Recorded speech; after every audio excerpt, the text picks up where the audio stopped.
dari jurusan Perbankan Syariah Institut Agama Islam Negeri Tulung Agung. Kali ini saya akan mempresentasikan hasil laporan praktik pengalaman lapangan tentang pengaruh pandemi COVID-19 terhadap kemampuan pembayaran kredit usaha pada bengkel Harley Service Mobil Lingi Blitar. Langsung saja pada poin pertama, yaitu dasar pemikiran. UMKM selalu punya peran dalam gerakan ekonomi masyarakat, bahkan usaha mikro kecil dan menengah, menjadi pendorong bangkitnya perekonomian Indonesia setelah diguncang melanda Indonesia. Pada saat ini, pengembangan UMKM masih dilanda berbagai hambatan dan tantangan dalam menghadapi dunia usaha yang semakin ketat. Dengan berbagai keterbatasan yang ada, UMKM masih diharapkan mampu menjadi andalan perekonomian Indonesia. Usaha mikro, kecil, dan menengah diharapkan dapat berperan sebagai salah satu sumber penting dalam meningkatkan sumber-sumber pendapatan dan memperluas kesempatan kerja bagi masyarakat. Di Indonesia, UMKM menjadi bagian penting dari sistem perekonomian di Indonesia. Hal ini, UMKM merupakan unit-unit usaha yang lebih banyak jumlahnya dibandingkan usaha industri berskala besar dan memiliki keunggulan dan menyerap tenaga kerja lebih banyak dan juga mampu mempercepat proses pemerataan sebagian dari pembangunan. Sektor UMKM lebih sering dimanfaatkan sumber daya alam dan padat karya seperti perkebunan, pertanian, peternakan, dan perdagangan. Karena itu sektor UMKM sering disebut kegiatan ekonomi berbasis kerakyatan, di mana barang-barang yang dihasilkan oleh pelaku UMKM berupa kebutuhan sehari-hari yang dibutuhkan hampir semua lapisan masyarakat.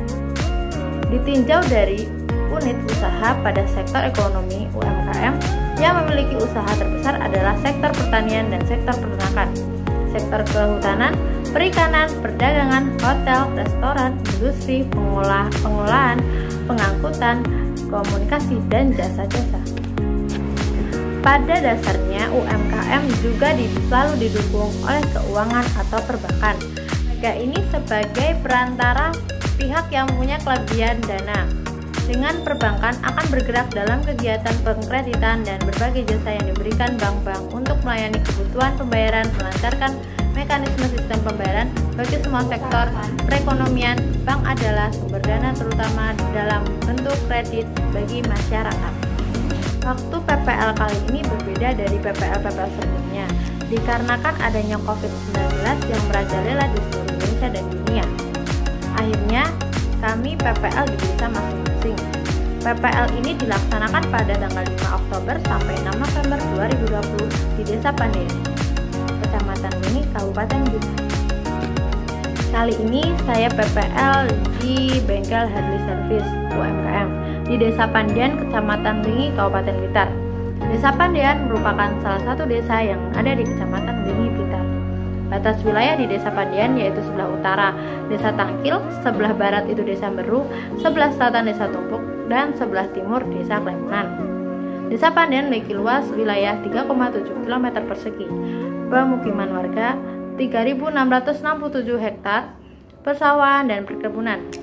Desa Pandean terdapat 2 dusun, yaitu Desa Tangkil dan Desa Tumpuk. Jumlah penduduk di Desa Pandean pada tahun 2020 saat ini sekitar 6.141 jiwa.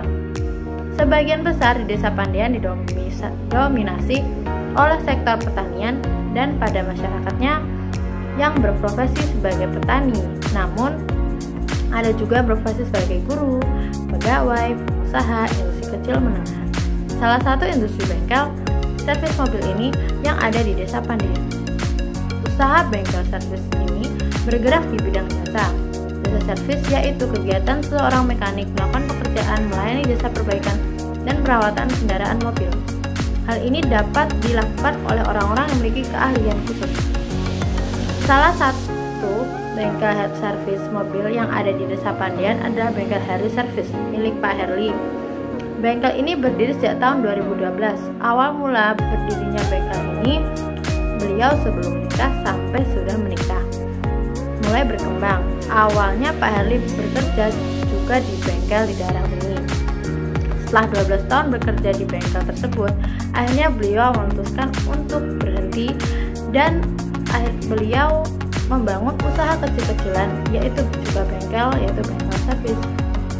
Dan lebih baik lagi, bengkel ini terdapat di rumahnya Pak Haris sendiri, yang dulunya masih belum ada fasilitas dan pelayanan yang layak. Sekarang setelah berkembangnya bengkel ini, akhirnya mempunyai fasilitas dan pelayanan yang baik. Dan Pak Haris sendiri sudah mempunyai 4 orang karyawan. Dulu sebelum ada karyawan dikerjakan sendiri, kan karena belum banyaknya konsumen. Sekarang sudah banyak konsumen, jadi memerlukan karyawan. Di bengkel ini juga terdapat menyediakan jasa servis bermacam-macam, yaitu turn-up kontroli, understeel, overhead, dan electrical. Selanjutnya tentang pandemi COVID-19. Di awal tahun 2020 ini dunia ditebarkan dengan menyebarnya virus baru, yaitu corona.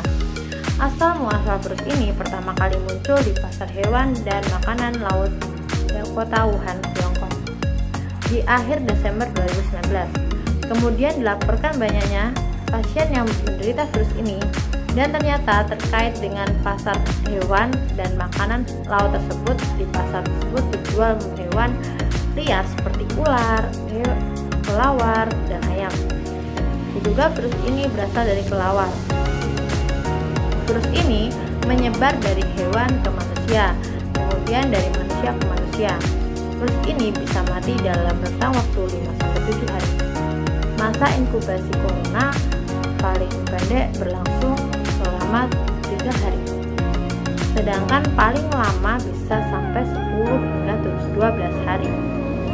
Sampai saat ini sudah terdapat 65 negara lebih yang terjangkit virus ini, termasuk Indonesia. Total pasien positif virus corona saat ini di Indonesia pada tanggal 5 November berjumlah 426.000 kasus, sebanyak 14.348 diantara meninggal dunia, dan 357.000 orang dinyatakan sembuh. Data tersebut diperoleh dari data pemerintah.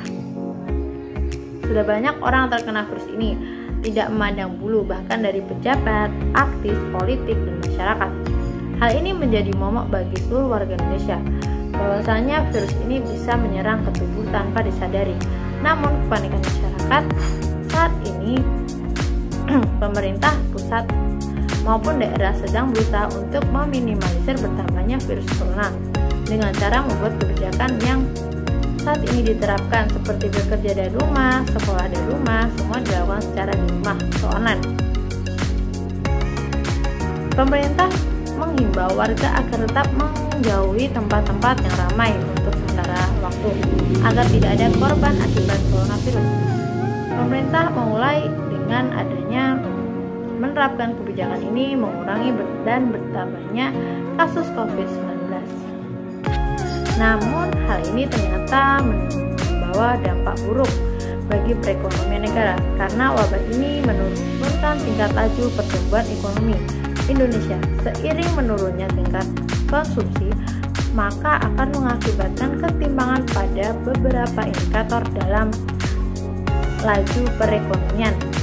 Nilai tukar rupiah ke dolar Amerika Serikat kembali jatuh. Anjloknya nilai rupiah dikarenakan merebaknya virus corona di seluruh dunia, sehingga menciptakan ketidakpastian yang sangat tinggi dan mengakibatkan penurunan kinerja pasar keuangan global, menekan banyak mata uang. Hal ini mengurangi laju jual beli masyarakat, termasuk UMKM yang ada. Semua UMKM terkena dampaknya dari virus ini. Hal ini sontak membuat banyak pihak yang mengeluh karena merasa rugi. Selanjutnya yaitu pengertian dan tujuan kredit. Istilah kredit berasal dari kata Yunani yang berarti kepercayaan. Oleh karena itu, dasar dari kredit ialah kepercayaan. Seseorang atau badan yang memberikan kredit atau debitur di masa mendatang akan sanggup memenuhi segala sesuatu yang dijanjikan. Apa yang telah dijanjikan itu dapat berupa barang atau jasa. Pemberi suatu fasilitas kredit umumnya tujuan dan fungsi tertentu. Adapun yang menjadi tujuan pemberian kredit tersebut sebagai berikut, yaitu mencari keuntungan, yang kedua membantu usaha nasabah, yang ketiga membantu pemerintah. Macam-macam kredit. Macam-macam kredit yang diberikan oleh perbankan kepada masyarakat dapat dilihat sebagai sudut sebagai berikut. Yang pertama, kredit dilihat dari tujuannya, yaitu ada kredit konsumtif, kredit produktif, dan kredit kredit perdagangan. Yang kedua, kredit dilihat dari jangka waktunya. Ada kredit jangka pendek, jangka menengah, dan jangka panjang. Yang ketiga, kredit dilihat dari jaminannya, yaitu kredit tanpa jaminan dan dengan tabungan. Selanjutnya, bengkel Harley Service Mobil merupakan usaha yang bergerak di bidang jasa dalam mengembangkan usahanya. Terdapat kendala pada umumnya terjadi pada suatu usaha, yakni permodalan.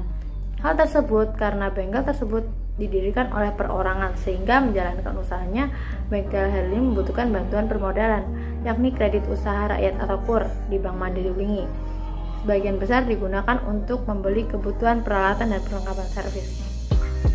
Bahwa selama pandemi COVID ini memang ada penurunan omset servis mobil dari waktu awal di awal bulan Maret hingga Lebaran. Yang awalnya sebelum COVID omsetnya naik, dan adanya COVID ini menurun secara drastis. Lebih banyak lagi ada konsumen nakal yang menunda pembayaran servis sampai berbulan-bulan. Ada juga yang tidak membayar sama sekali. Pada saat pengangsuran pinjaman yang ditemui di lapangan, yaitu awal masa-masa pandemi, tidak membayar angsuran, itu pun harus mengajukan dulu keringanan kepada bank. Kalau mengajukan keringanan kredit itu, angsurannya dapat setengah dari yang diangsur, tapi juga diberi waktu yang lumayan lama. Jadi pembayar bengkel ini tetap membayar angsuran dan tidak mengajukan keringanan. Tapi hal ini tidak membuat Bapak Harley kesulitan, karena beliau tetap membayar angsuran kredit usaha itu walau agak jatuh tempo. Sekian presentasi dari saya. Bila ada kurang lebihnya, saya mohon maaf. Wassalamualaikum warahmatullahi wabarakatuh.